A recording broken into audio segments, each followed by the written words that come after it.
So, hey guys, listen, we're all trying to get more productive. And the question is, how do you find a way to get an edge? I'm a big believer that if you're getting mentoring or you're in an environment that causes growth, a growth-based environment, that you're much more likely to grow and you're going to grow faster. And that's why I love Growth Day. Growth Day is an app that my friend Brendan Burchard has created that I'm a big fan of. Write this down, growthday.com/ed. So if you want to be more productive, by the way, he's asked me, I post videos in there every single Monday that get your day off to the right start. He's got about $5,000, $10,000 worth of courses that are in there that come with the app. Also, some of the top influencers in the world are all posting content in there on a regular basis, like having the Avengers of personal development and business in one app. And I'm honored that he asked me to be a part of it as well and contribute on a weekly basis, and I do. So go over there and get signed up. You're going to get a free, tuition-free voucher to go to an event with Brendan and myself and a bunch of other influencers as well. So you get a free event out of it also. So go to growthday.com/ed. That's growthday.com/ed. Mikey saved his money. Mikey saved his money. All you athletes listening. That's why he's real casual in a t-shirt, and me and Chandler are still working right now. Chandler saved his money too. You can't lie to yourself. I can lie to you, I can lie to everybody else, and I was great at it. But buddy, every day in that dirty mirror, that accountability mirror was no more. With all the skeletons lined up next to you and telling you, you can't do this, you're not able to do this, you're not able to do this. You get up every single morning and you shake their hands and give them a hug and say, Yep. What do you got for me tonight? Exactly. I got you. You can take low self-esteem, low identity, low confidence, and change it over time by building this habitual addiction to doing one more, this obsession of one more. So, bro, I'm just curious, Mikey, if you're talking, you've had these huge fights. In fact, I've been at Texas Stadium with this dude in front of 50,000 people. I mean, he's had huge, huge fights. Is it different in a big fight, Mikey? Like anything you would say to Michael, you know, mentally, is there anything different when it's a huge high profile fight as opposed to, you know, something that, and no offense to any of great boxers, but some casino on the come up compared to, you know, a big arena, a Vegas fight or whatever? Did that affect your mentality? Did you look at the fight differently, or is it just another fight? Look, you've been in it, you know, your whole life. You know, I was in it since I was a little kid. So I always took each fight as a big fight because I knew, you know, winning one fight would lead to the next and move my career forward. So getting to the big arena, to the big stage, you know, you talked about, you know, AT&T Stadium, you know, in Texas, you know, and 50,000 people there. And but to me, it was just another night. I worked my whole life to get there. And I think, you know, I was just excited to finally make it to that, you know, stage, to the highest, you know, in my career. And what I did do a lot is I visualized that a lot. I visualized the fight. I visualized, you know, training. I visualized, you know, every scenario during the fight, winning or losing rounds, you know, overcoming challenges in the fight, a cut, a knockdown, whatever it could be.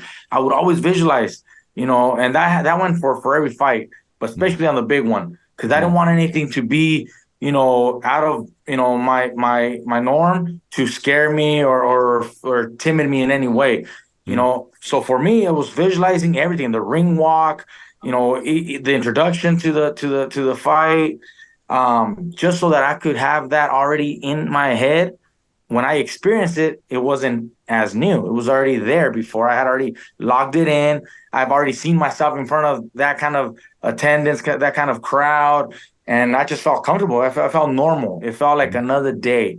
The training obviously was harder. The training was, you know, more vigorous for the training camp and longer weeks and all that, because I was fighting a bigger guy. I was fighting a bigger, you know, man in the ring on fight night. So I had to prepare a little differently. But mentally, I was, you know, strong. It was like a normal thing. Like I just need to be here.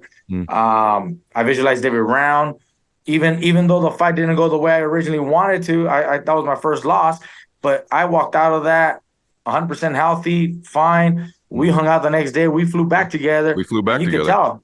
Yep. You could tell that my mindset was sharp as ever. I was still, you know, confident. I was still having plans for the future, and it didn't send me back. You know, it wasn't ever like that. So that's what I got. Let me ask you, by the way, does that sound familiar, Michael, about the visualization? Sure does. By the way, all of you, this is a gift you're getting today that, you know, I didn't intend to give you publicly, and I don't know that I'll put all this out either, by the way, but to have two gladiators talk to one another like this about it. And by the way, Mikey and I did fly back after that fight together, and I was like just struck by how calm he was. Like, all right, bro, we're gonna another one. We're gonna do this. We're gonna do that.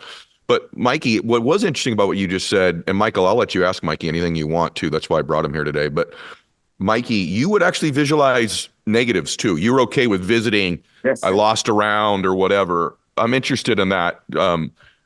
You think that was an okay thing to do? Because I do as well. Might as well. I mean, you're going to lose a round. You're going to get hit. Something bad's going to happen. To avoid thinking about it, to me, seems sort of silly. Why not become familiar with it so you can respond? Is that why you would do it?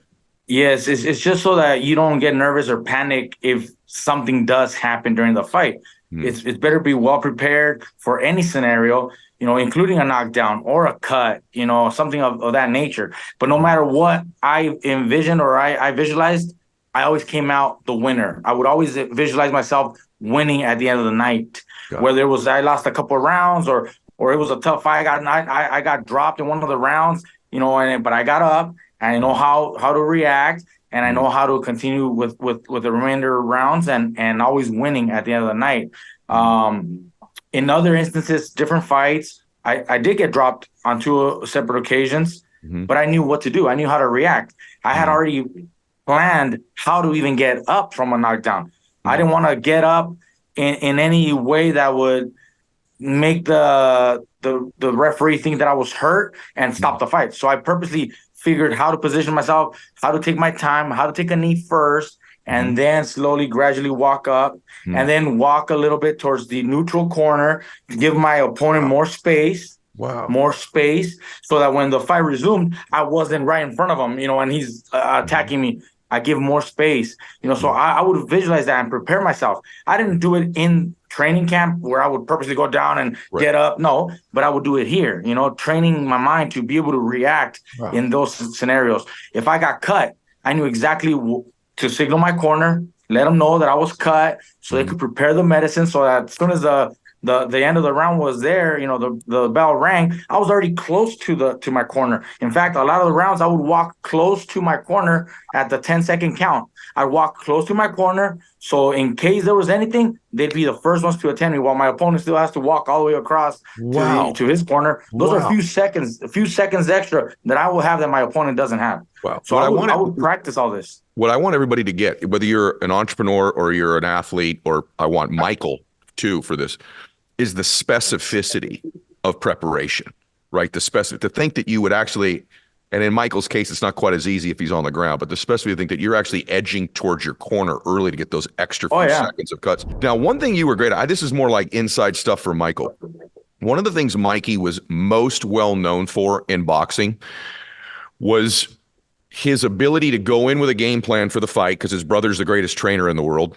And so they had a game plan for the fight, but mid-fight, mid-round, begin to pick up on tendencies that he didn't see on film. In other words, react when things don't go the way he expected them to go, Michael, right? But that was, I think, Mikey, you correct me if I'm wrong, I think that was actually your greatest strength in the ring, was your ability to adapt to a dude, whatever you saw that night. First, am I right about that? And two, any insight for him? Let's say he gets in there with Conor, right? He's going to have a game plan. We're not going to say what it is. But like most fights, like Tyson says, everything can change when you get punched in the mouth, or just Conor comes in there with something totally different, right? Conor's going to throw some things at him he hasn't seen before. How were you consciously thinking as you're going, or is it some depth perception thing you're using, a feel thing? Like, what would you do to read him? Look, I'm looking at my opponent. I'm taking the first round or 2 rounds to study my opponent. The way I study my opponent is I feel his speed. I let him punch a few times to be able to time the reaction, time the speed of the punches, and also timing his defense. So I'll jab a couple times and see how fast he can either block or dodge the punch, so I can make my adjustments as the rounds go by. Second round, I'm still feeling him out, but maybe by the third round, I'm already have a good idea of what to do. However, things can change. Like you just mentioned, things can change. So I prepared myself to be able to adapt. And as the rounds kept going, I'm also listening to the guy's breathing. I'm listening to the way his body's, his posture, you know, are his hands still up high and is he still got the same intensity behind it? Or is he starting to slow down? Is he starting to wear out? Are we tying up? If we're hugging, if we're tying up, is he trying to let loose to continue fighting? Or is he just kind of trying to rest now? It's the 8th round. Maybe he's just resting a little bit, you know. So I'm paying attention to all that. And at the same time, I'm figuring out what I got to do to keep countering his, you know, fight, his game. If he's changing something, if he's still on it, if he's still trying to do something, okay, maybe I got to box a little bit more. Maybe I got to pressure. So all that training came from being in shape in the gym, training hard in the gym, all those weeks of training, you know, all that. There's days in sparring sessions where I would box 12 rounds, beautiful footwork, beautiful speed, counterpunch for 12 rounds, so that I knew I can do that for 12 rounds on fight night. But then there was other days where I would switch it, where I'd be fighting, you know, 8 rounds, solid forward pressure. In case I needed to do that on fight night, I know I'm capable of doing that as well. Okay. So training, I would do all that. I would do all that in training. A lot of people would say, well, some of that he's got time because there's 12 rounds, but there's a ton of guys in the UFC that are spending time reading. I think of Izzy, he does that. He's reading cadence, he's reading speed, he's reading pace. John Jones, St. Pierre did it. This is done in the UFC as well. They're pacing themselves in the round. And these are just things for Michael as he's ready for the fight that I want him to at least have the gift of in considering, and then just, you know, for back and forth. Was there anything, and then Michael, I'll let you ask him something, anything press-wise that week? This is more of like an inside thing, but like big fights, there's more press. There's more demands on your time, particularly fight week, right? And I mean, can you imagine McGregor Chandler, what the press demands will be that week?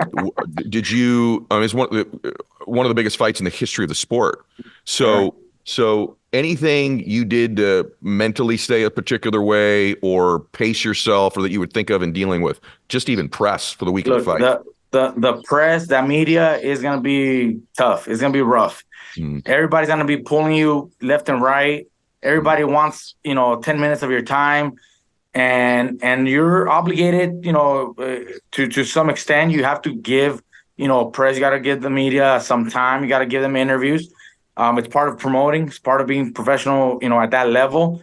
But what I used to do was, any moments that I had free time, I go rest. I would always make sure I get enough rest. Even if it was only a 20, 30-minute little nap, even if you don't go to sleep, but just laying down, chilling, and resting your eyes for those 20, 30 minutes will help.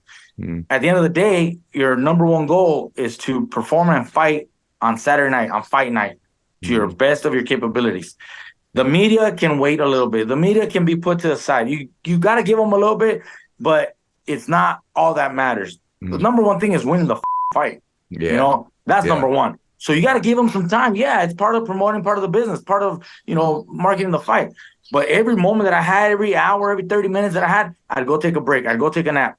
Because that would really, really help me continue my day and keep the energy. It's exhausting to be in front of media, repeating the same shit over and over and over and over. And you have to have the smile and the same energy. You're exerting a lot of energy over the days. You know, you may not be working out as hard anymore because now it's chill week, it's lighter work. And until you got to cut weight, you're kind of slowing down on the pace of the training. But the whole media, the whole press, it's exhausting. So take all the time that you have to rest your body. Like I said, at the end of the day, if you really don't feel like doing every single interview, you don't have to. You don't feel so good. Hey, I'm not doing that one. I'm only doing the ones that really, really matter because I'm contractually obligated. I'll do that.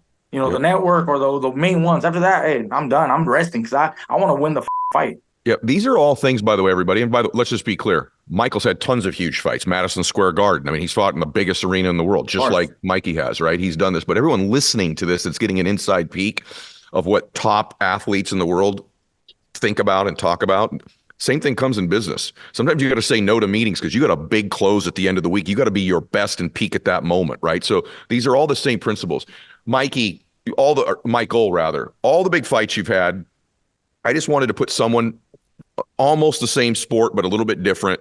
We could have to just have you think about it just from a little bit out of the box, but still in the same box type thing. Both of you guys have had the biggest fights in the world. You've both won them. This fight, Michael is going up in weight a little bit per his own decision, so cutting won't be as bad.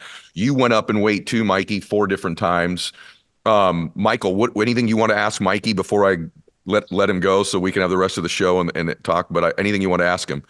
Yeah, I mean, more than anything, I love to piggyback off of what you were saying about the visualization. I mean, just for the audience listening and even hearing it from a world-class guy like Mikey, who I have watched on TV so many times, knowing that before going into that fight, during the visualization, it isn't all just about success. It's also about overcoming obstacles, right? Because who doesn't want to be able to see themselves knowing that, you're going to be in the trenches taking grenades and you're going to be able to get through them, and how you're going to react and respond, and seeing yourself become victorious even when there is a little bit of adversity, as well as, we're not there yet to fight week yet. Next week, I got to go out to New York for a full day to do some press stuff. The press is about to start picking up. And I think for me, realizing that I have such a great crowd of witnesses. I've had big fights, but this is even bigger. So therefore, it's even more of a conviction to show up with a smile on my face as much as I can, but also be selfish when I need to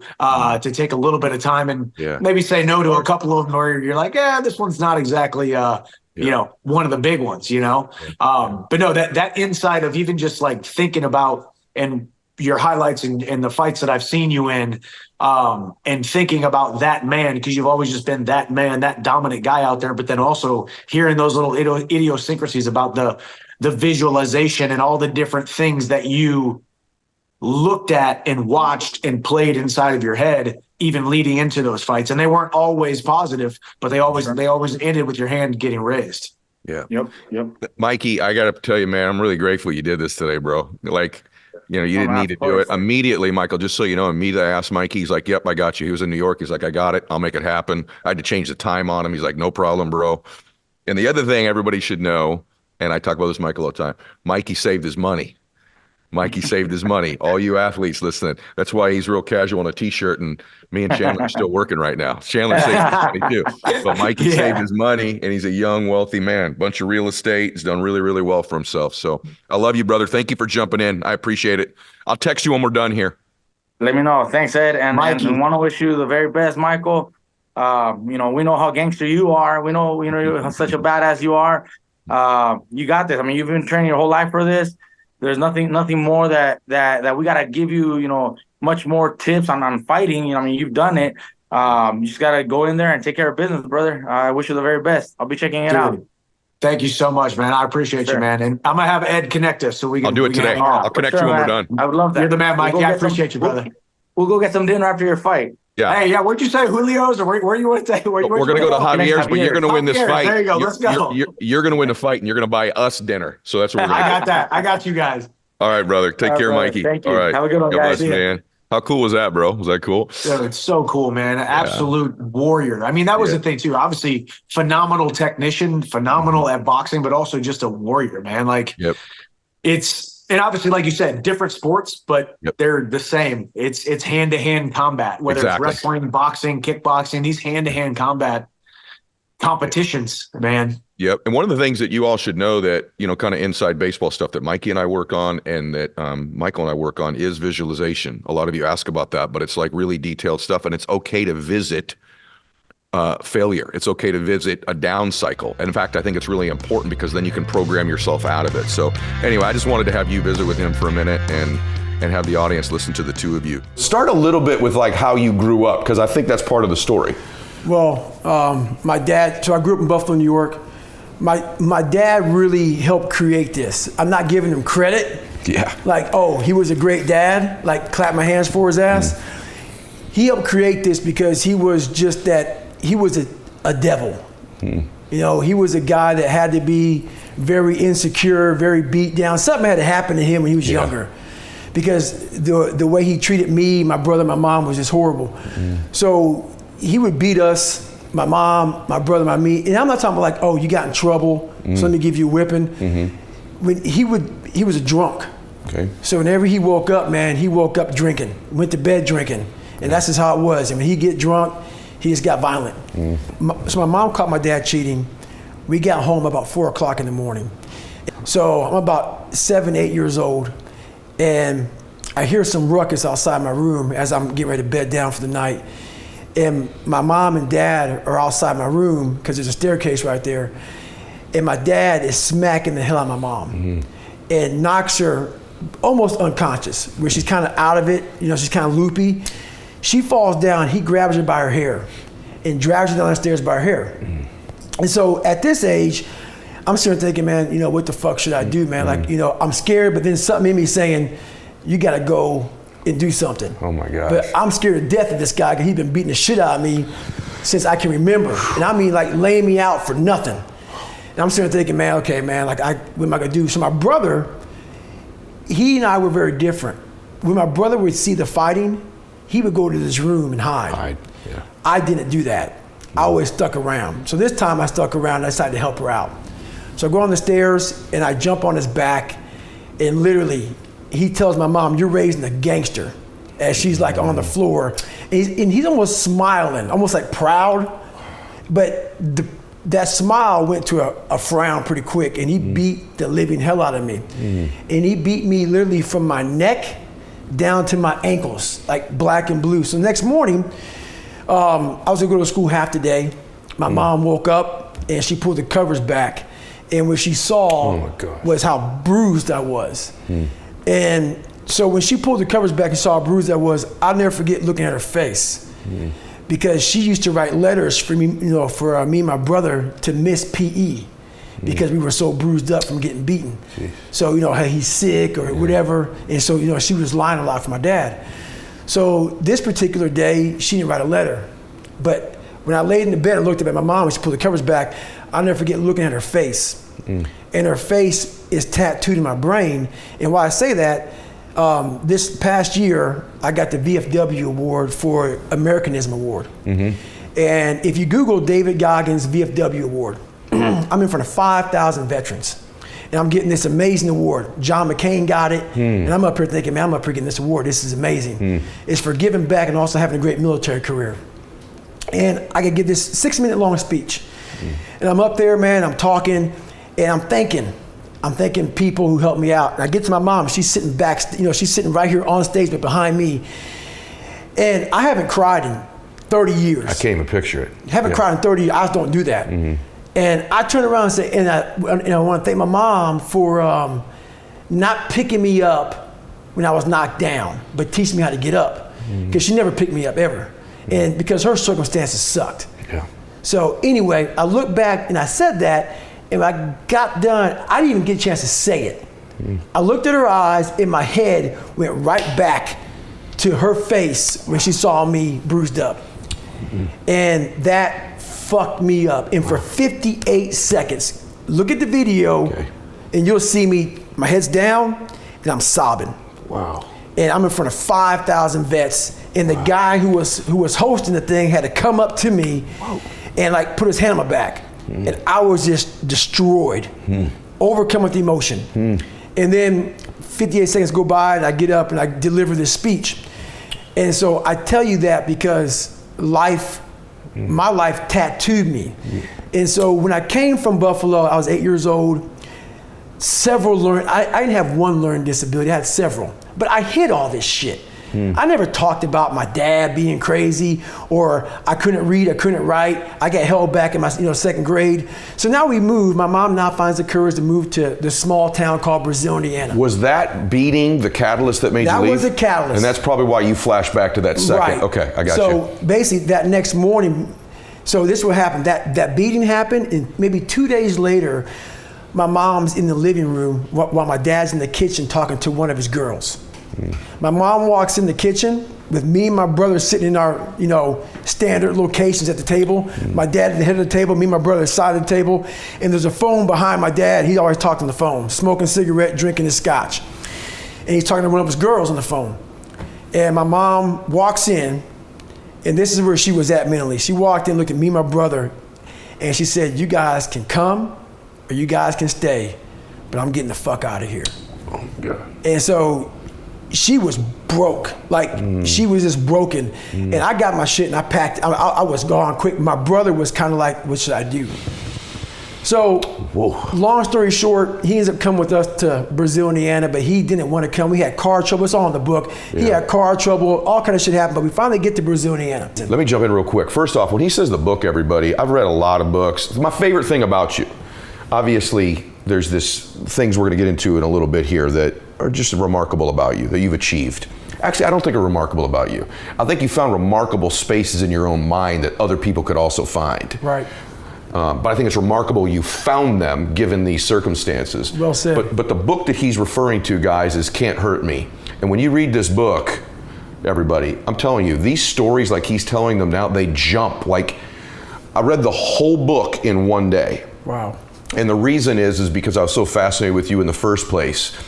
But I think it's almost like a documentary into what can build somebody like you. But for me, people that are listening to this, especially you young people that are listening to it, and I know some of the language is strong, but I just want y'all to understand something. No matter what you're going through right now, whether you're 7 years old or 77 years old, those things don't define you. This man, what you're about to hear, is incredible what he's turned himself into, from a dad who was in those conditions to, I think your mom was great, right? But you've sort of said mom wasn't ever again completely herself after those situations, right?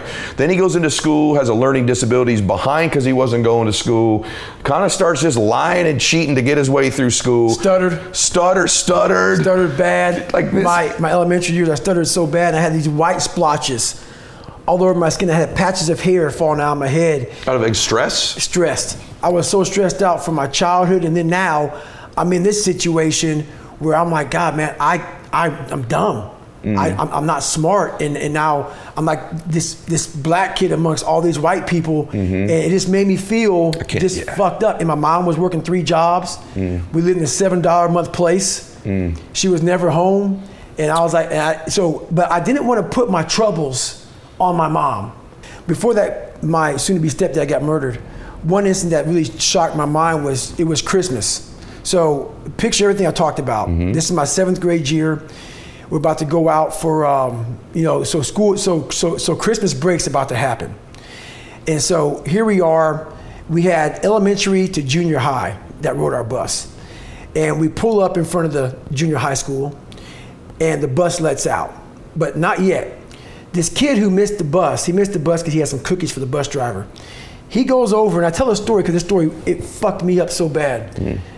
And this kid, mom brought him to school, and I see them pull up. I'm in the back of the bus, and I'm in the very back, right by the back wheel, facing the parking lot. The parking lot is probably 20 feet wide, and 15 buses are lined up, and we all open the bus doors at the same time we all get out.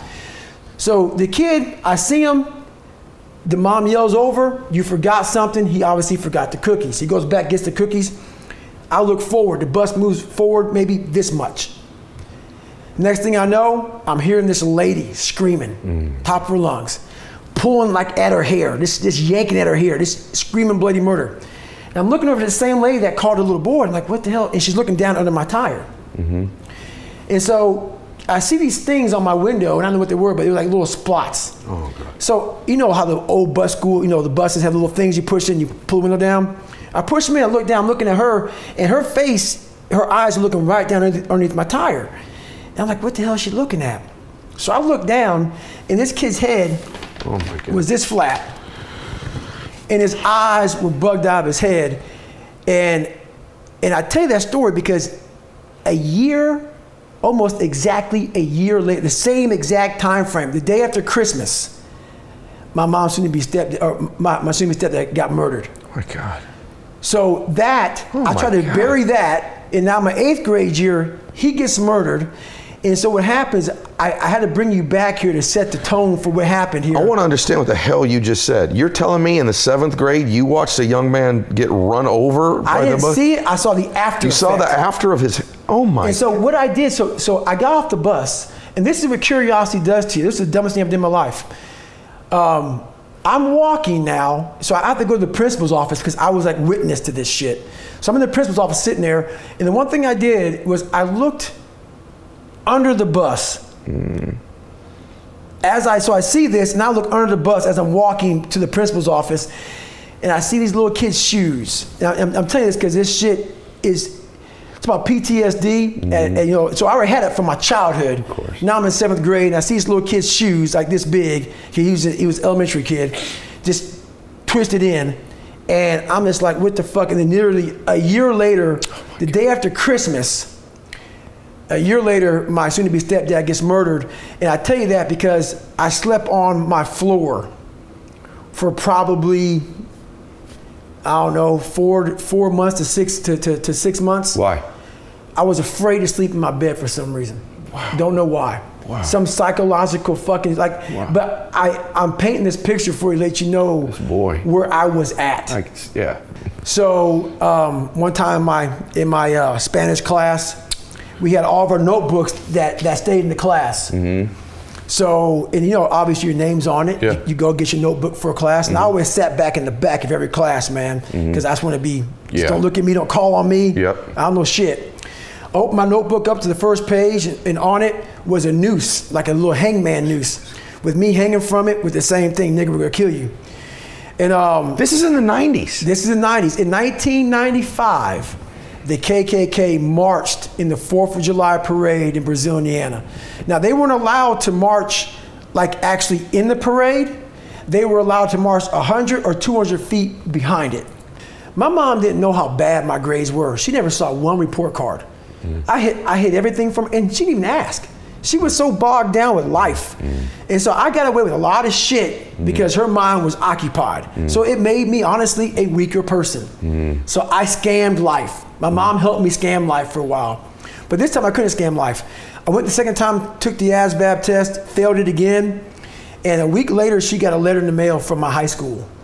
And I'm a junior in high school, and the letter says pretty much your son's gonna flunk out. He's missed 25% of school, because she was always gone, so I didn't went to school. He's gonna miss school, and so, or he's gonna flunk out. So I was exposed once again. My mom goes, well, she read the letter to me, she put my bed, and her best advice was, guess what? You're gonna flunk out of school. That was it, in the conversation. So this is when I developed my accountability mirror. And this is awesome. I look in the mirror, and at this time, I didn't want to be the black kid in school. There's like 5 or 6 of us in school, out of like 1,700 kids, something like that. And I made up a character to kind of like draw attention from color. Okay. And so what I did was I started to design haircuts. And one haircut I had was the old man. And I shaved my head up here just like this. You did this? I did this. Okay. And I would keep the hair on the side like an old man has. And one time I shaved my whole head and had a reverse part. So I had hair up here and it kind of zigzag. So I did things to be this cool, crazy, kind of like creative kid. Like crisscross came out this time. So I had my pants sagging but backwards. So my back pockets are here. I had a toothbrush. I was crazy, man. But I was a crazy cool kid in school. So I look in the fucking mirror, I see this letter, I'm fucked up, and I'm like, you know what, man, no one is coming to help me. Yeah. I remember back to what my principal said, 'cause I went to the principal when they wrote that shit on my car and in my notebook, and the best advice he can give me, God help his soul, was this: they're ignorant. They spell nigger Niger. God. And so but honestly, I talked to the guy as I wrote my book, and I have nothing wrong with Principal Freeman. I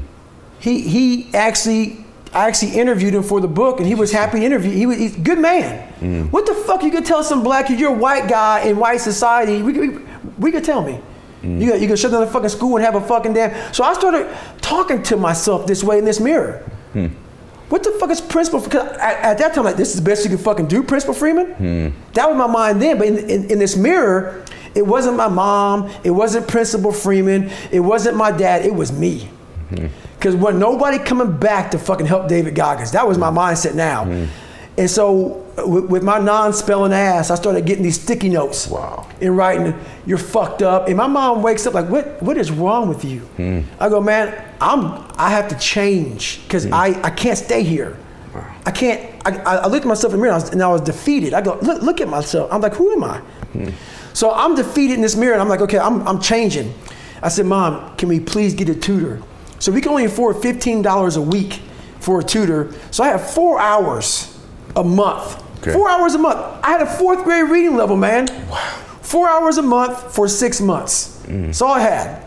So this tutor did one thing for me, very big. I wish I could remember her damn name. But basically, she saw that I was slow, very slow, and couldn't retain shit. And I think she was joking. She goes, you're gonna have to write down everything 1,000 times for you to remember this. I took it as okay. Literally. Roger that. Okay. So I literally went to the store and I bought these spiral notebooks. And I started literally writing down, let's say it's a math equation, the same fucking math equation. Wow. Over and over and over and over again. When it came to a paragraph comprehension, I couldn't read the fucking paragraph and then remember it. So we had like, I think 25 or 30 paragraph comprehension things. I had to write down the whole fucking thing. Wow. Like a whole paragraph, and you don't have much time to take the fucking test. Right. But that's how I learned. Okay. So how I learned the Navy Dive Man, it was like 1,000 pages, Navy Dive Man. I got it a year in advance. Oh my gosh. And wrote the book out probably 14 times. Like the Boyle's Law, Child's Law, Gay-Lussac's Law, Dalton's Law, all these laws, but over and over, the whole manual. So it's not like, so now I've done it so many times, I can go back in my mind and say, okay, page 71 was Boyle's Law, and I can go back in this, and I'm looking at it right now, and I remember writing it down so many times that it takes me to say, okay, I got it. And I can write it down almost verbatim. Wow. So that's how I learned even to today. But the work ethic, people think I became this guy from running. Yeah. No, I became this guy from fucking studying. I had to study for hours. What might take you an hour to learn, take me 2 days. Wow. So that's where, in this, at the table, and my best friend Johnny remembers me like, God, you just changed. Something happened. I got obsessed. So I take the test, I score high, I get in the Air Force. And that's when I'm like, man, I'm gonna be a pararescueman. And this is when I realized, man, I teach myself how to swim. I taught myself how to swim, but this is when I realized, man, that I'm negative buoyant as hell. And there's a lot of things. So what gets people in special operations is the water. Not swimming, but the water confidence. When they're like taking your air from you and you're underwater panic. I realized I was very uncomfortable. So long story short, I was there for 6 weeks. I was moving on pretty well. I was second in my class. And I was getting through all the water confidence, but barely. But I wanted to quit every fucking night. I didn't go to sleep every night. Just paranoid of the next day of getting back in that pool. So 6 months go by, we had this medical examination and they draw my blood and they said, you have sickle cell. Sickle cell is a blood disease that some African Americans have. Basically, you know, if something happens under stressful situations, stroke, heart attack, sudden death. This happened to a few African Americans in the military. So they pulled me from training saying, you can't do this job.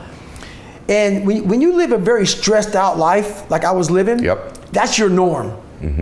So not sleeping, being scared, that was my norm. I wasn't gonna quit. But when they pull you out of training, I agree with you. And now I'm fucking comfortable. I agree with you. So now I'm seeing my class of 24 guys, it was like 150, now it's 24 guys, and they're in the pool and I'm on the side of the pool, I'm not in the water now, I'm seeing what I was doing. I'm seeing these guys struggling, panicking in the water, like wanting to quit. I'm like, fuck that. Wow. I'm not going. So now I'm comfortable. And I'm able to see now, I'm not going back. So now, my big dream of being a pararescueman, I'm now seeing that do this. I'm like, I want to get out of the Air Force. Wow. I don't even want to be in the fucking military. So this is what I'm saying. So I'm hoping now that this sickle cell thing is going to get me kicked out of the military. Because I'm like, okay, I don't want to go back in the fucking, I'm done. So I'm like getting happy, because now I'm like, I won't quit. They're going to medically drop me from the course. This is great. I can keep my head up. I learned how to read, I learned how to write, I passed the ASVAB test, but I'm fixing everything on the surface. I'm not going into the fucking dungeon. So the doc calls up, I go back to the doctor's, I'm like skipping down there thinking, I'm getting out of here, man. Medically discharged. He goes, man, you know what? You were doing good in your class and we don't know how you got this far with this, whatever, so guess what we're gonna do? We're gonna put you back into training. I'm like, fuck. So, but I'm thinking now, I only have about a couple, 2.5 weeks left of training, because I missed a week and some change. I go, you know what, great, man. I have to suck this up, man. I can do this. So I'm trying to motivate myself on the way back to my CEO, my command officer, Sergeant Lundberg. I get to Sergeant Lundberg. Sergeant Lundberg looks at me and says, Goggins, man, that's great. You're back in the training. You got to start from day one. Because I'm at critical parts of training. I can't miss that many days. And I'm like, but I was a great liar. And I want to look at a hardcore man and tell him that I just fucking quit. So I looked at him and said, hey, you know what, Sergeant, man, this sickle cell thing, man, the doc was talking about sudden death, stroke, heart attack. I didn't give a fuck about sickle cell. But I didn't know anything about it. I knew I was struggling. I knew I had some health issues, but I just thought because I was killing myself in what I was doing. And he said, you know what, you're right, man. I wouldn't want to do that either. So he gave me a medical out of pararescue. And he said, when we figure this out more, we'll have you come back. I wasn't ever going back. I'm like, I'm never getting back in the fucking water again, but I was able to leave on a medical. But I quit. You quit. Why do you admit it? Why do you tell this story? I have to. Because everybody thinks I'm the world's toughest motherfucker that ever lived. And I might be somewhere about that now, but that's where I was. And I tell the story because if I just talk about I broke the pull-up record, I did all these fucking races, I went through SEAL training, I was in 3 Hell Weeks, Ranger School. If I talk about all the badassery, like we like to do on social fucking media, and I don't tell you that I was a fucked up kid, and I was scared as shit, and I was depressed and insecure, and all this shit, what good am I for anybody? Right. I'm a superhero, but I'm a liar. I'm that now, but I wasn't born that. Yeah. I had to make myself into this shit. It's amazing to me that this, you won't accept it this way, but like this military icon, but not really like a social icon too. Like when people aspire to be tough and mentally tough, I mean, there are UFC fighters that when they win fights now, quote you in their post-conference interviews. I don't even know if you know that or not, but like I'll watch it. They're like, Goggins says, seriously. So that guy kind of bullshits his way out of the military. Right. Like that's staggering. And then that guy, if you don't mind me jumping ahead a little bit, then that guy ends up kind of living in an apartment, gains a ton of weight, gets up to almost 300 pounds, killing cockroaches as an exterminator. This is just crazy where we're gonna go right now. And then where we're gonna go after that's even more bananas, but go ahead, jump back. So what's funny though, so I get out of pararescue, so I go to a job called TACP. Just real quick about that, it's a great fucking job, one of the best jobs in the military, but I'm all poopy past now, because I'm not pararescueman. So I'm thinking TACP, some weak ass motherfuckers. Right. TACP Del Toro is one of the best fucking jobs in the world. But my mind, once again, has me shackled, and I'm thinking I'm not a pararescueman. So I'm like, TACP was a great job, I had great friends in it, and I did it pretty well, but I could have been so much better. My mind was once again hijacking me. So I get out, but from the time from 1994 to 1999, or 1998, I go from 175 pounds to 297. Not much education. 4.5 years in the military, I started spraying for cockroaches. And making $1,000 a month. And I had an $810 apartment. Whoa. So I'm scrounging, dude. Yeah. And so my life is hard. And but fuck it, I'm spraying for cockroaches from 11 o'clock at night to 7 o'clock in the morning, and that's my life. But once again, man, you can't lie to yourself. I can lie to you, and I can lie to everybody else, and I was great at it. But buddy, every fucking day in that dirty mirror, that accountability mirror was no more. Fuck that accountability mirror, let's just fucking shave my head and go to work. But I saw my reflection every day. But I really didn't know how fat I was. I didn't really want to look at myself. But I was haunted. These demons were in my head every day. Man, you ain't shit, man. God, dog, man, you wear this fucking uniform, you get in your fucking Ecolab truck, you go spray for cockroaches, you fucking go in the kitchens, you eat your fucking brownies and shit in the back kitchen, you make shakes and shit while you're in there, man. I was like, fuck, man. So I come home, and I'll never forget it, I used to spray down Steak and Shake, my last stop at about 6:30 at night, or 6:30 in the morning. I sprayed down Steak and Shake, and they had this big, large shake. They gave me this special cup. and they just dump the fucking chocolate milkshake in there, and I go across the street to 7-Eleven. I had a 45-minute commute home, and I'd go over to 7-Eleven and get these chocolate donuts, like the mini Hostess donuts. Yeah. And I was popping them like fucking Tic Tacs, dude. It was like I'd eat it, I just fucking pop it, boom. Just be driving, listening to the radio, popping them like Tic Tacs, drinking the shake. So by the time I got home, that box of donuts was gone. My mom lived about 2 miles down the road because she moved to Indianapolis, Indiana now. So what would happen is this. So I would eat that, and my routine was this. Shit you not, my breakfast was not that. That was my snack for my 45. So now, my mom, and this is no fucking shit, my breakfast, you know those fucking Pillsbury cinnamon rolls? Yeah. You got the 5, you got the 8. Yeah. I had the 8. So you had the 8, she baked that shit, and then it was 7 to 8 scrambled eggs hard, and half a pound of bacon, well done, and I would chase that motherfucker down with Fruity Pebbles, 2 bowls, or something sugary. That was my breakfast after the fucking donuts and the shake.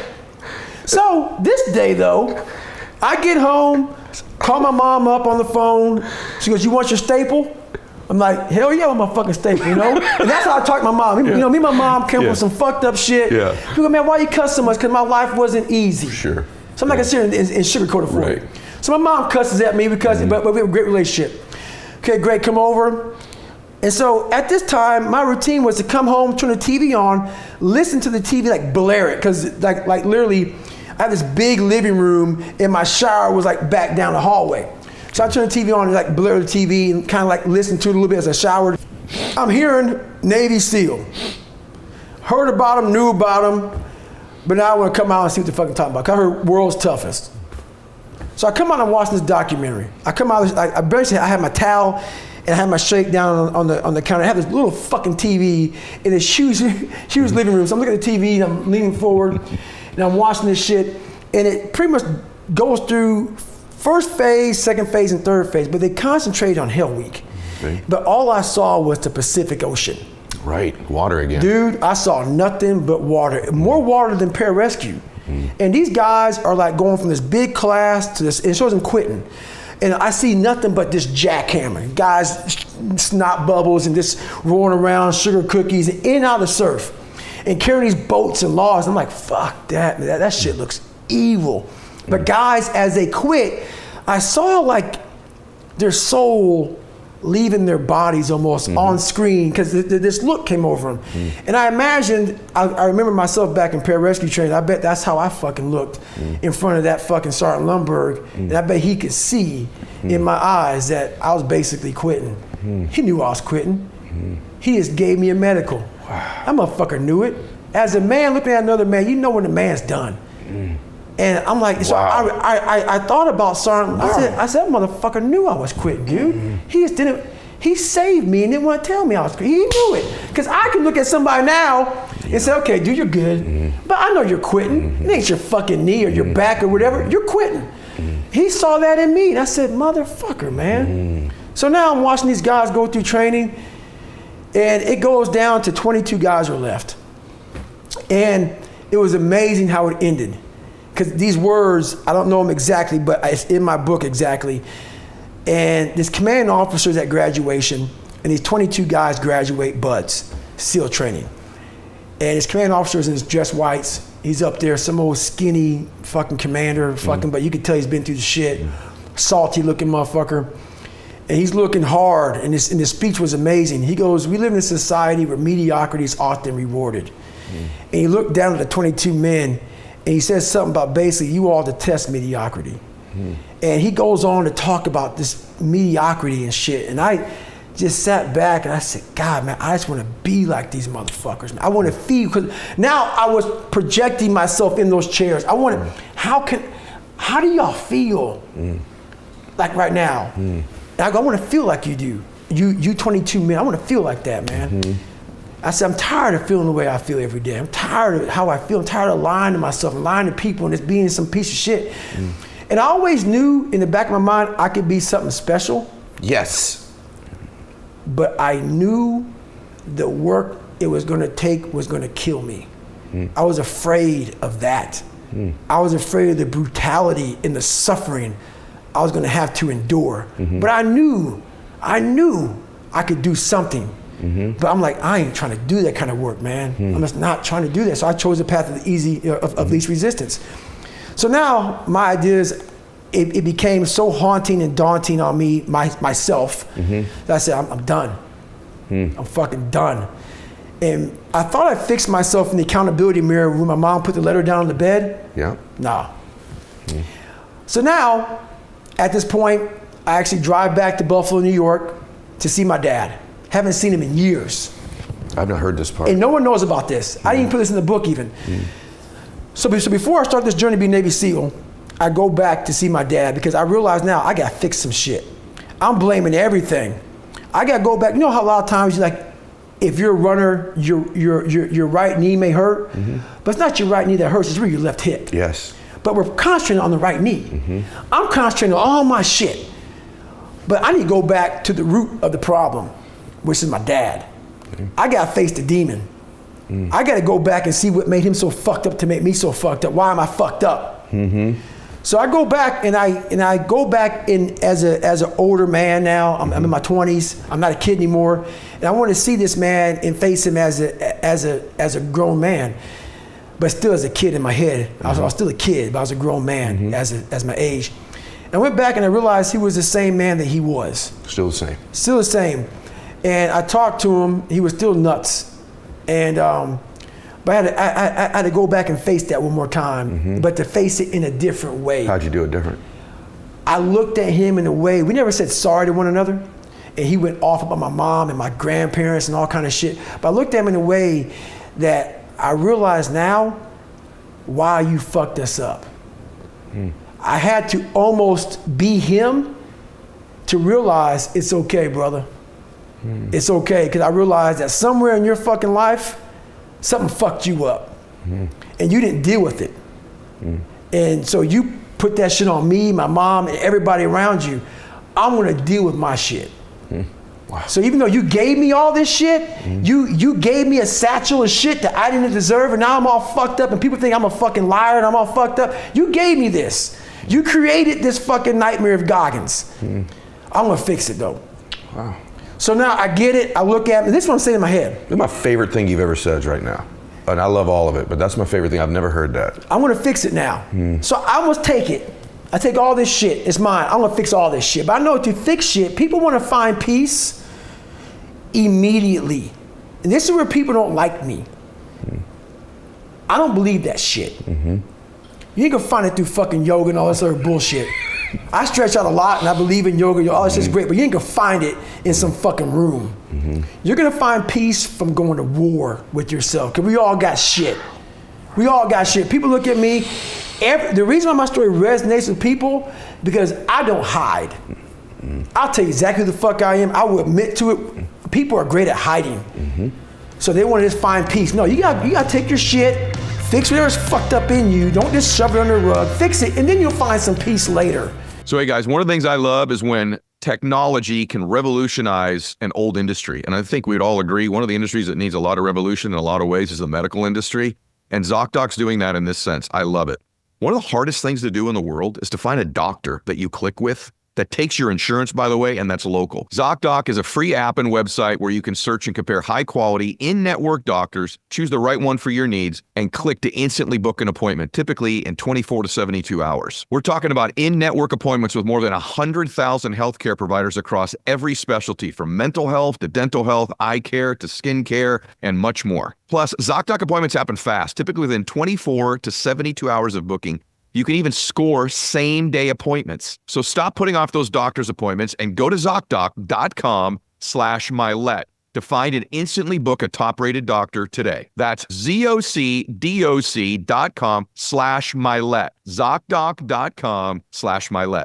So if you're thinking about finding a unique gift this holiday, let me tell you something that could really help the people that you love grow and get better. You can't do any better than Masterclass. Masterclass allows you and your loved ones to learn from the best to become their best. Take an expert in an industry, and they're on Masterclass. It's the only streaming platform where you can learn and grow with over 200 of the world's best at what they do. Learn from any Masterclass instructor anywhere on a smartphone, computer, smart TV, or even in audio mode. I have to tell you, I'm doing a cooking thing on there right now because I really want to make better food for the fam. And so I'm on there right now doing through a cooking thing. And the classes make a difference. 80% of the members feel Masterclass made a positive impact in their life, and there's no risk. Every new membership, 30-day money-back guarantee. Masterclass always has great offers during the holidays, sometimes as much as 50% off. Head over to masterclass.com/Mylett for the current offer. That's up to 50% off at masterclass.com/Mylett. Masterclass.com/Mylett.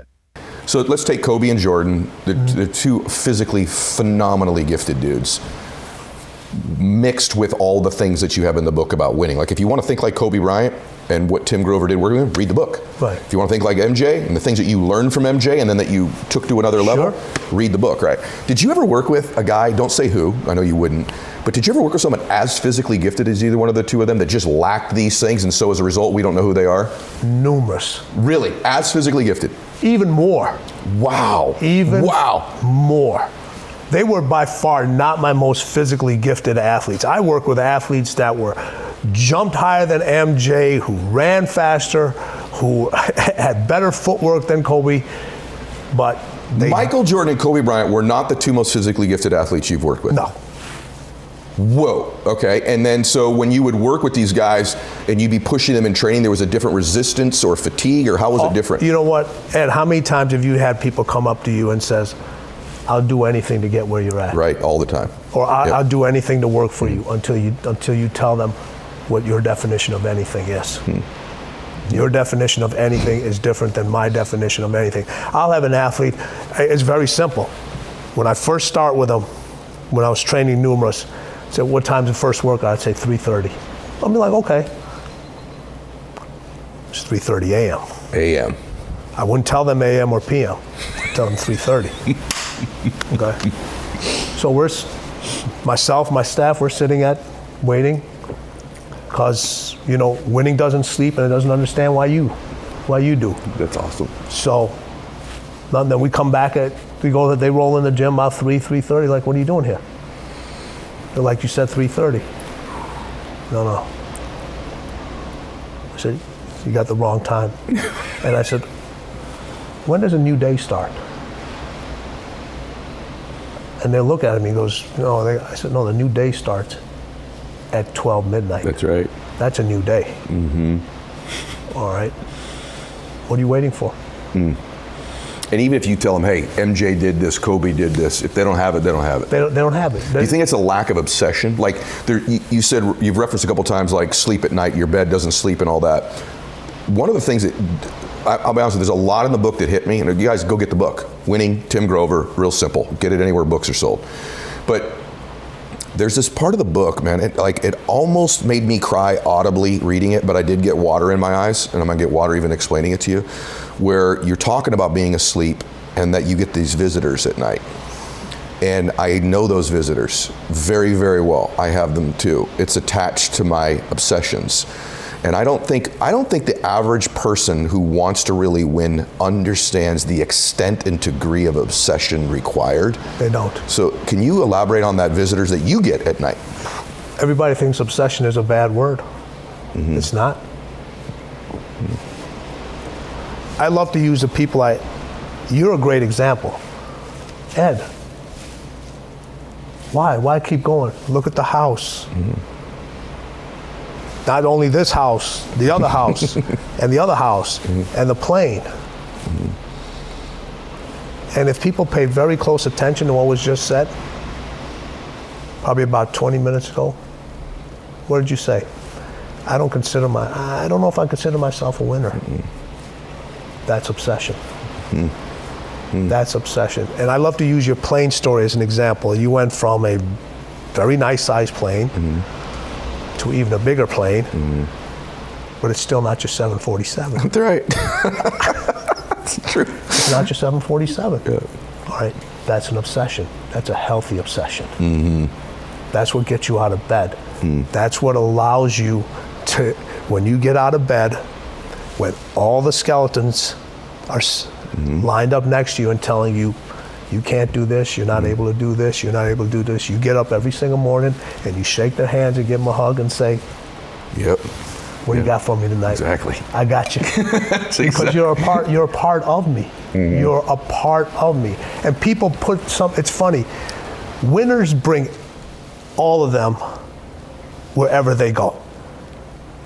And most individuals, the best part of them, the thing that allows them to win, the thing that allows them to be obsessive, the thing that allows them not to care what other people think, the things that allow them to deal with hatred, the things that keep them going when nothing else will, they keep in their closets.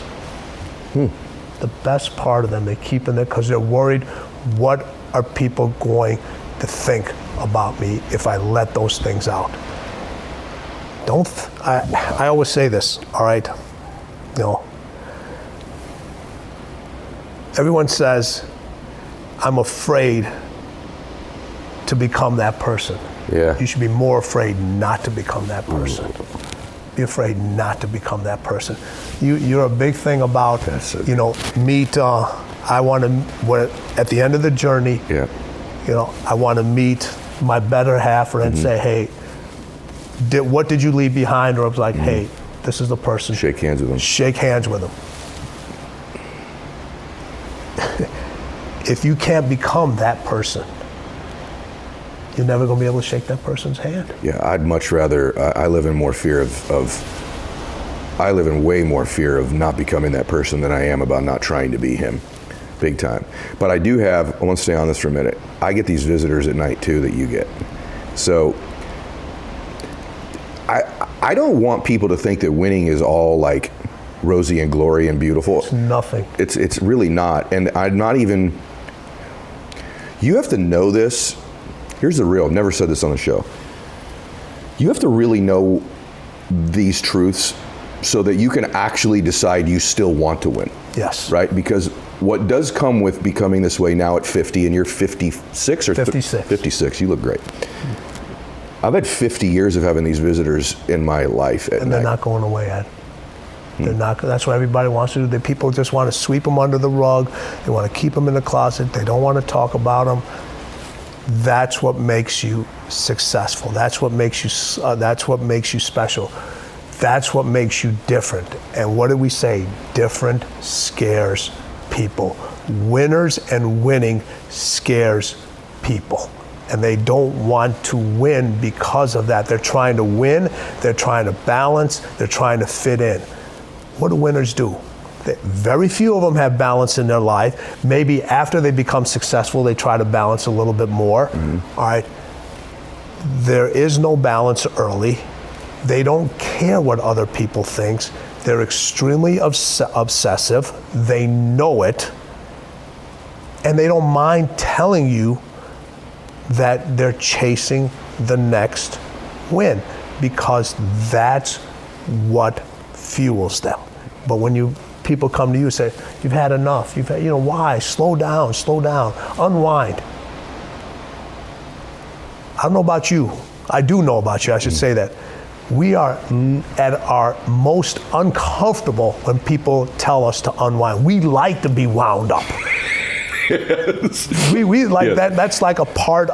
We have our unique ways of unwinding. We don't need anybody to tell us to unwind. Yep.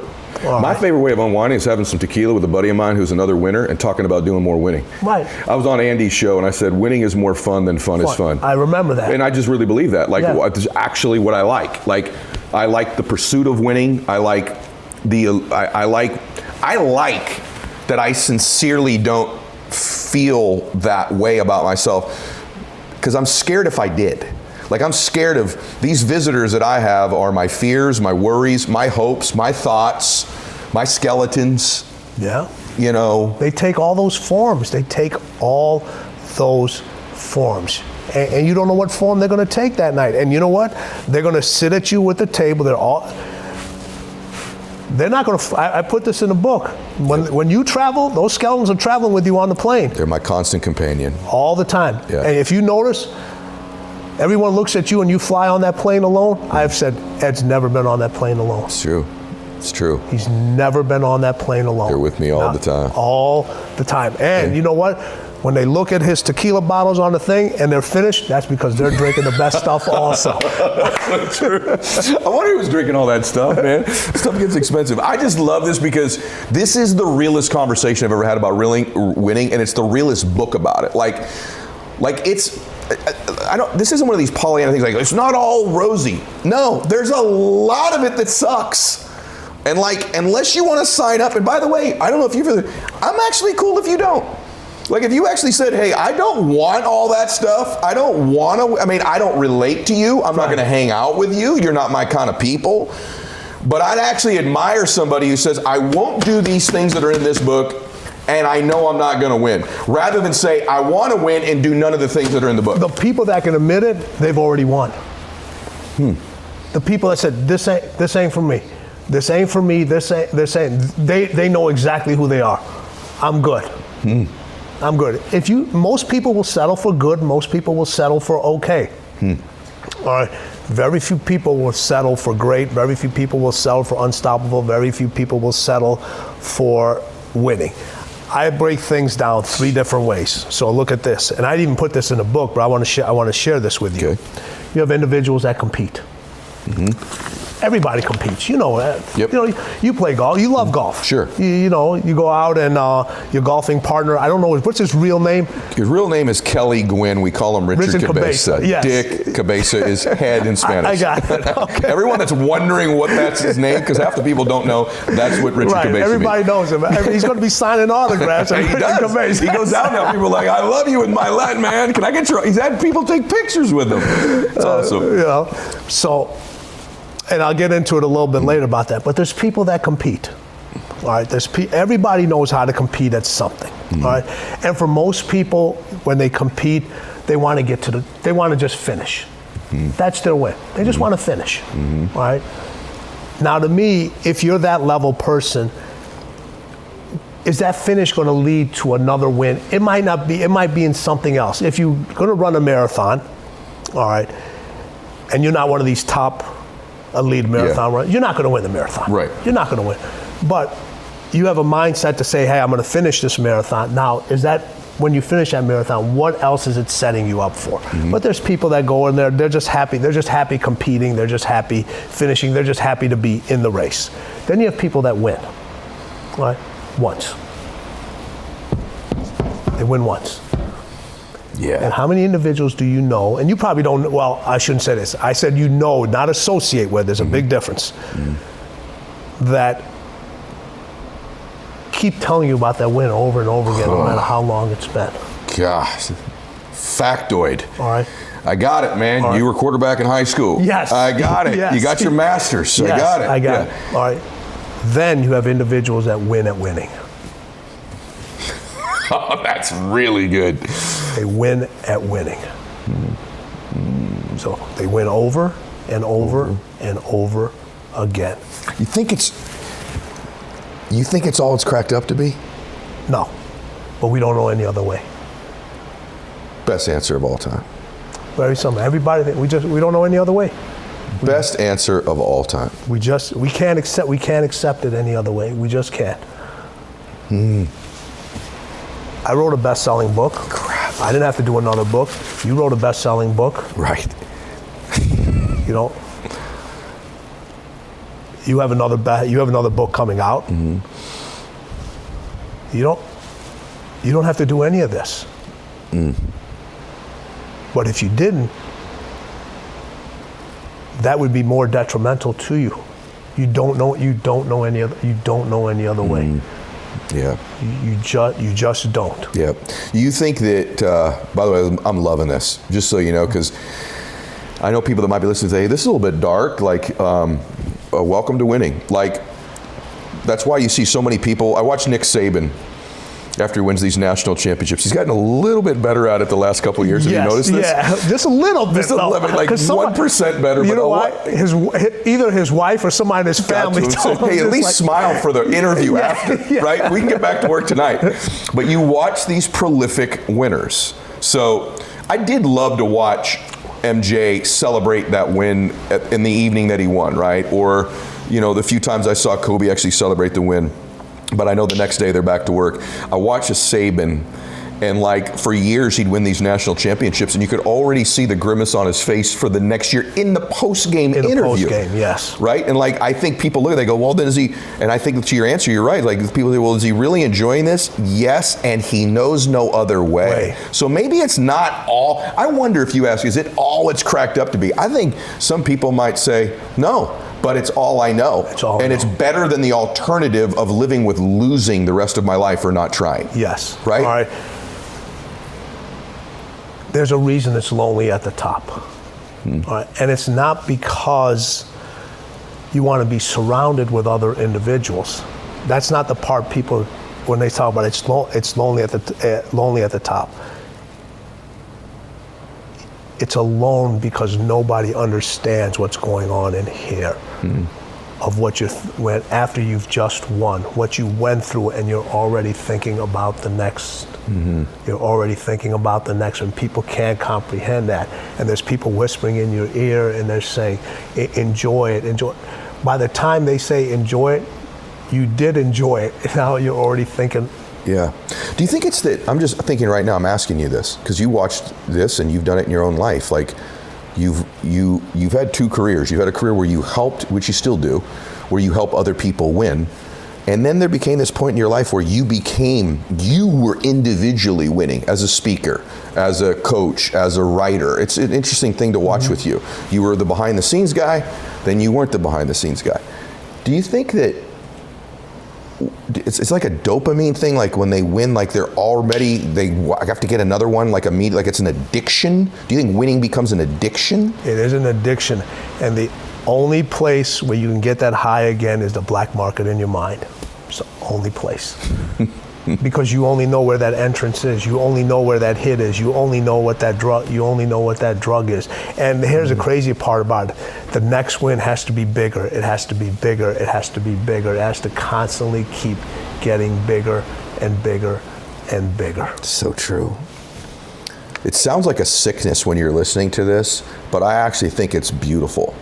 I actually think you were born to win. And you learn over a lifetime how not to. As a child, don't do this, sit down, be a good boy, get in your place, do this. Then the world starts treating you. And I think you move further and further away from your own nature. I think we were born to win. We were born to do something great with our life. I don't know, that's a saying to me. And I feel a sadness when I meet somebody who's accepted a life of not winning. By the way, I'm cool with it. It's okay. I'm not judging you. But as someone who wants to pursue that expression of myself, or that, I just wonder what I would be like, you know, if I could, what it would be like, what I would be like if I could get to the next level. I'm fascinated with, like, I think the people that I really like enjoy are they're curious people. Like, I want the next experience. I don't want to live in the previous experience. Like that guy was like, hey, you know, I made $1 million in 2009, and it was like in the mortgage boom or the crash or whatever. I'm not really interested in living in those times. You're not, because it's always about what's next. It's always about constantly staying in the rain. It's constantly about changing your mindset. The language of winning for people that win is completely different than the language of winning from other individuals. No, you sit here and you talk to people and they describe, when I talk to all my athletes, I said, describe winning in one word to me. And everybody would think about, you know, they would be like, it's happy, it's, you know, it's euphoric, it's all those things, and it is. But those constant winners, their answers were, it's unpolished, it's uncivilized, it's nasty, it's hard, it's dirty, it's unforgiving. And then Kobe comes up and says, it's everything. It's everything. And if you think about it, and very few people are genuine about this. All right, and you know the ones that are, and you know the ones that aren't. How do you feel when somebody's really close to you and they win? It's an unbelievable feeling. Unbelievable feeling. How do you feel when you win? It's an unbelievable feeling. Even though it's short-lived. Mm-hmm. How do you feel when your kids win? It's unbelievable. Yeah. All right. That feeling is everything. It is everything. That feeling is everything. It's amazing you just said that. I'm reading the book last night, and I called my wife about halfway through the book. Because when you read your work, you know, even in the first book, you talk about in this book, the most controversial part of the first book was the dark side. Yes. You talk about it in this book. And then when you're reading this, you're like, this winning thing's mean. This winning thing's unforgiving. This winning thing doesn't give a shit if you sleep. This winning thing doesn't care, right? Like, you go through, you're like, shit, this is almost... And if you're not careful, guys, you would think, because this is truth, it flies in the face of everything you always hear, but you would think that it's not something that you really want. And the evidence of it, I said to my wife last night, I said, the evidence that you know winning is where you belong is how happy you are when you see your children doing it if you have children. Yes. When your children win a spelling bee or get straight A's or hit a home run or win a golf tournament or do anything exceptional, the amount of joy you feel and pride when they win, I have a feeling that that's how God feels when he sees one of his children win. And I think this is something we all miss, that it is a grind, it is difficult, but if you ever wonder whether you belong winning and that's the path you should pursue, just ask yourself a question about your children if you have them, or your parents, or anybody that you love and care about. When they win, how do you feel for them? Right. I literally said this last night. So I've heard you speak numerous times, and what people don't know about this, like when we're on the stage together at this at a same event, I'll stay just to hear you speak. Vice versa, as you know. You know, I will stay. The last time I heard you speak was at an event, and you were talking about a golf tournament you were with your son. With Max, yeah. With Max. Yeah. It's an intense story. Yeah, it was an Atlanta. Well, we went from playing golf to winning. Yes. That was the decision. Like, to your point, like your book. And by the way, I've said this earlier in the interview, little words from people, a caring statement, a little bit of access to some information. And I've said this many times, just haven't said it to you, but like, I thank you because, you know, I've had people say, oh, your son gets all your stuff. And yeah, he also has talked to Grover. He's also talked to Grover. And just so you guys know, I really, truly believe that one of the reasons that my son is excelling is you.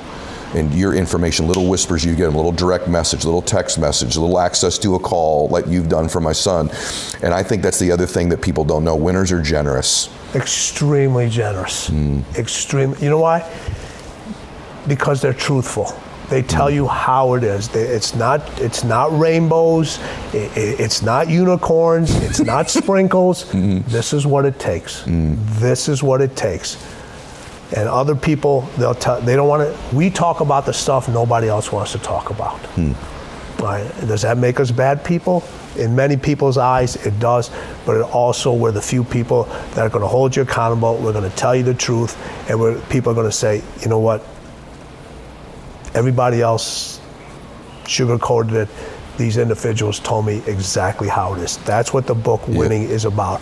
Now, I don't want people to think that it's all this thing. If you read the last chapter of the book, it kind of ties everything in, and it explains why winners go through this journey. Why they go through this journey. Because I have this thing, it's like everyone talks about it's the journey, it's not the destination. Well, to me, why in the hell are you taking a journey if you don't know where the hell the destination is? 100%. What are you just aimlessly going to be running around?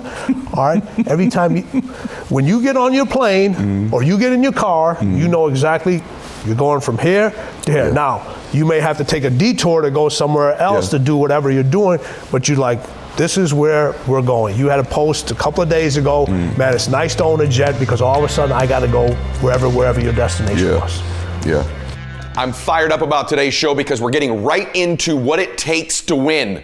And that is this, write this down, one more. See, I accepted a long time ago I wasn't the smartest, the best looking, the fast enough, with the best background, the most connections. I didn't have any of those things. What I could control was my work ethic. You've heard me speak many times about outworking everybody, but I think that just feels good when we hear it, but most people don't take it seriously. If you think that I have a little bit of success in my life, I can tell you what I attribute it to.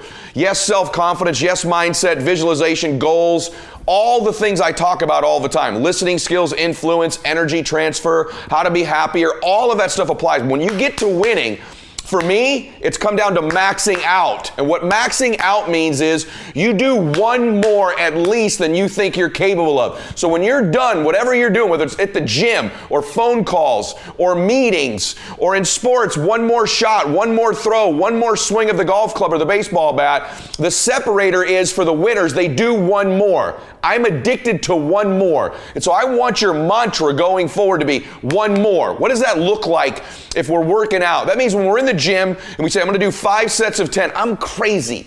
Like I'm a psycho because I want to win. I want to be somebody. I want to separate. I want to compete.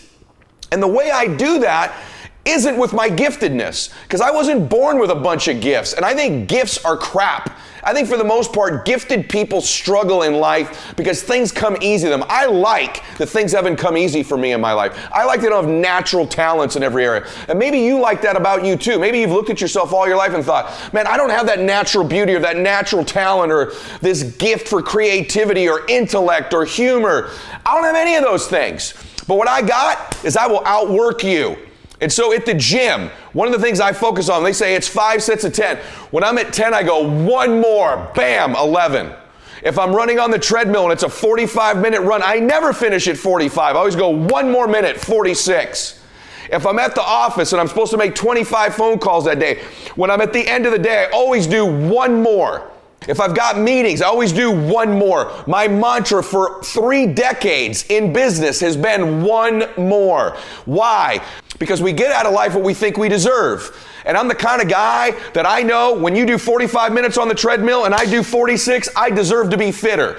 I know that when I'm lifting weights and I watch you do 5 sets of 10, and every single time I do one more. When it's a set of 5, I do 6. When it's a set of 8, I do 9. When it's 45 on the treadmill, I do 46. When it's supposed to be 20 phone calls, I make 21. When it's supposed to be an 8-hour workday, I work 9. Whatever it is, I always do one more. And what that does is it makes me eventually think I'm doing things other people aren't willing to do, so I should get things other people aren't going to get. And if you go to the root of the things I believe philosophically about winning, the people that win, the great athletes that I coach, when I watch the really gifted golfer and the one who actually wins, the gifted golfer, they do what they're supposed to do. You'd never know they weren't working hard. It's not like people don't work hard. Everybody works hard. That's a given now. But what's the separator to where you become the maxed out version of you? See, the gifted golfer, they hit their 100 balls because they're supposed to. But the not so gifted one that ends up winning, they hit 101 or 110 or 120. I watch them on the driving range and you can hear them say, one more, one more. What's the difference between Kobe Bryant and other gifted NBA players when he played, or Michael Jordan when they played, or right now Kevin Durant, people tell me, or Steph Curry? They're constantly, when everyone else is done shooting in the gym, they say one more. Larry Bird was legendary for one more, one more. The people that would throw the passes to him, the ball guys in practice, say, he always wants more, he always wants more. The great hitters that I know, the Mike Trouts in MLB, they're gifted, but they just take a little more. They take that extra batting practice, that extra session. They're always doing extra. That's the separator. Like, you can learn all this stuff. You can digest all the tactics and information that I give out, but if you're not willing to do one more, eventually there's a part of you that says, maybe I don't deserve it. I'm just doing what everybody else is doing, and that's not good enough. It's not even good enough to do more than everybody else. It's your maxed out level. It's one more of everything. And so whether that's a phone call, an email, a text, an appointment, one more time you tell your spouse you love them. One more time you go in and kiss your children goodnight. One more hug of somebody. One more phone call. One more everything. I want your theme to be one more. Have I said that enough times for you today? So what's that really look like in application? Well, the second thing it does for you is you actually do more reps of whatever it is you're doing. And when we do more repetitions, we get better. And when we do more repetitions, we're more productive. So number one is the psychology part. If you're someone who's always doing things other people aren't willing to do, you always max out, you always go to the next level, you convince yourself you deserve to win. You can take low self-esteem, low identity, low confidence, and change it over time by building this habitual addiction to doing one more, this obsession of one more.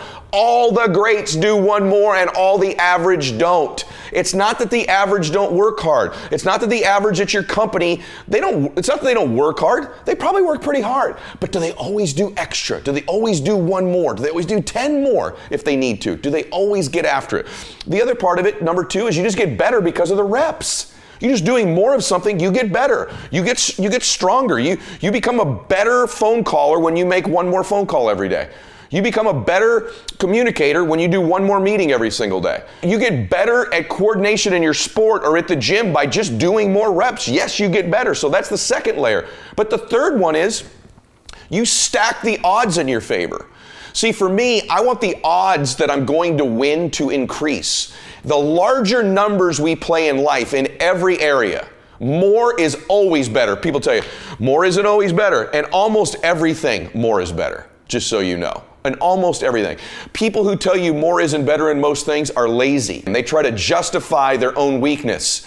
Don't let people who are justifying their own weakness convince you that you working hard, you doing more isn't the pathway to your success. People say, well, you got to work smarter, not harder. That's a lie, because everybody who wins works smarter. The separator is who works harder. And by the way, we become smarter through working harder. All the new revelations, all the breakthroughs, all the new discoveries always come when you're doing one more.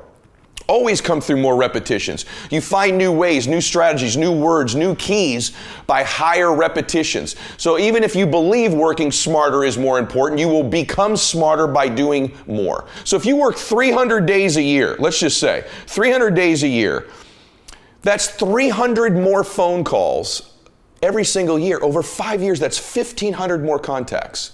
1,500 more contacts. Just think about that just for a second. Over 30 years, that's 9,000 more contacts. What are the odds the person who makes 9,000 more contacts or even 300 more a year are going to win? You give me two average people that walk in a room. Same ability, same skills, same backgrounds, same product. One of them makes 300 more contacts a year than the other one. Who's going to win? We know. How about over 5 years? One of them makes 1,500 more contacts over 5 years. Who's going to win? Over a lifetime, 30 years of work, one makes 9,000 more contacts. Who's going to win? You stack the odds in your favor. Never mind the person who made the 9,000 more contacts is better. They've got more reps. They've got more confidence. They believe they deserve to win. They just have 9,000 more opportunities. How about a golfer? One of them makes 300 more swings a year. And that's just one more swing a day. Right? And over 5 years, 1,500 more, 9,000 over a lifetime. Who's more likely to win? So you pick anything you want. You begin to stack the odds in your favor. How about at the gym? If every day you went 1 more minute in your cardio, so it's supposed to be 45, you do 46. Do you know what that starts to do to you? You start knowing you're different. You start knowing you obliterate standards. You start knowing you can break through. When you break through an artificial barrier like 45 minutes, you do one more. It sets a catalyst for your entire day. It sets a syntax. It sets a mindset for the rest of your life. Never mind the fact that if you do 300 more minutes, which is 9,000 more over your lifetime, who's going to be more fit? So you begin to stack these things and your entire life changes. This is what I like to call compound pounding. Most people underestimate what time can do when backed up with massive activity. Right as I'm speaking to you, I'm looking out at the ocean right now, and there's a massive rock formation, and you can see the rivets in the rocks. And what caused those rivets in the rocks was compound pounding of the ocean hitting that rock over and over and over again. Over and over, compound pounding against that rock. And over time, that ocean breaks the rock down. Over time, where you can see the breakdown in a rock that water does hitting it.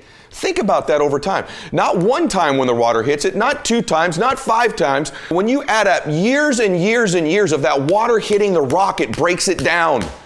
And that's like getting through to your dream. You have to be like that water hitting the rock I'm staring at right now, that over time, that compound pounding breaks down the barriers, breaks down the obstacles, breaks down anything in your way of getting to your dream. So I'm sold out on all the strategies and tactics that I teach you. But what I believe in completely is the power of compound pounding. And here's the crazy thing about most people. They will give up on their dream before the compounding has been allowed to kick in. So they'll work at it and they'll work at it and they'll work at it and they don't see the breakthrough. But what they don't understand is that rock was getting ready to break if you just keep pounding against it. But because most people don't see the evidence, see, if you watch that water hit that rock over one day, you're going to see no difference. 2 days, no difference. 5 days, no difference. Maybe even a year, there's no difference. Maybe even 5 years. But you have the compound pounding of every wave hitting that rock over and over again. There's an inevitability to the breakdown of the rock. That's true of your goals and dreams as well. There's an inevitability to success. It's not a matter of if, it's a matter of when we adopt one more, when we adopt compound pounding. Do you know the kind of confidence you begin to have when you just accept in your life that I am going to be relentless, I'm always going to do extra, and you accept the fact that all things break down over time. All the barriers will go away, all the obstacles will go away, everything in your way will go away if you keep after it over an extended period of time. Most people overestimate what they can do in a year. They do. They set up goals for a year and they overestimate where they're going to get to. And they dramatically underestimate what they can do in a decade. And the reason for that is most people don't understand the power of compound pounding. So I want you to accept today that you're going to be relentless, that you're going to keep coming, that you're like a dripping faucet. You're like those waves hitting the rock. Other people are going to get slowed down. Other people are going to take a break. Other people are going to flinch. Other people are going to cool it. Other people are going to believe they've made it. Or maybe some people are going to believe they can't make it. But you're going to be relentless. You're going to be repetitious. You may not be the fastest. You may not be the smartest. You may not be the strongest. You may not be the most beautiful. You may not have the most articulate thoughts and ideas in the world. But what you got is compound pounding. What you got is one more. And when they get weak, you just keep company. When they flinch, you blow their doors off.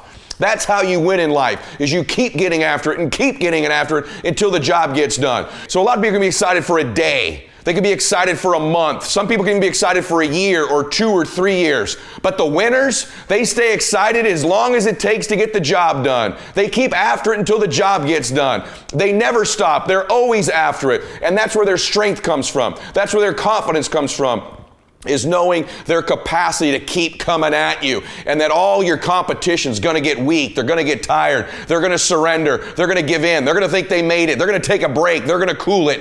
And you just keep coming.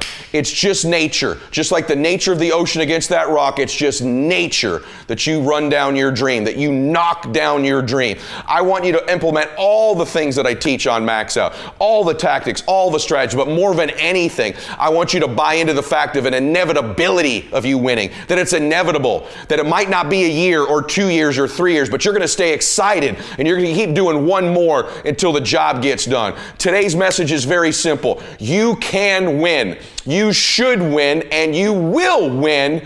I want you to feel this. You will win if you just keep coming. You keep getting after it. You keep doing one more. You can control this. You can't control all the exterior things in your life, people's attitudes, how they treat you, who cancels on you, who changes their mind, who hates on you, who lets you down. But you can control this. You can always go 46 instead of 45. You can always go 11 instead of 10. You can always make the next phone call. Always do one more meeting. Always do one more. Always, always, always. And I promise you, you will knock down that rock that's in between you and your dream and make them come true. Today's really simple. You're going to knock down whatever that rock is that's in between you and your dream. You're going to keep after it. You're going to be relentless. You're not going to give in. You're going to be the person who stays excited until the entire job gets done, until that dream is real. And you know long term, all these other people, they're going to flinch, they're going to get weak, and you won't. You've adopted a max out mindset. And I want to remind you today to stay connected with me. I want you to win. Hope you can feel it today. I want to break it down to its most simple form, which is that you use nature to your advantage. You use the force of you, the force of effort, the force of sustained effort over an extended period of time to wear out the obstacles in front of you and your dream. I want you to feel the confidence that comes with it. I'm telling you, look at me, listen to me. You're going to do this. You're going to win if, and it's a big if if you'll just adopt it. It ought to be written everywhere. One more, max out, everywhere you can put it. It's inevitable. It's not if anymore. It's just when.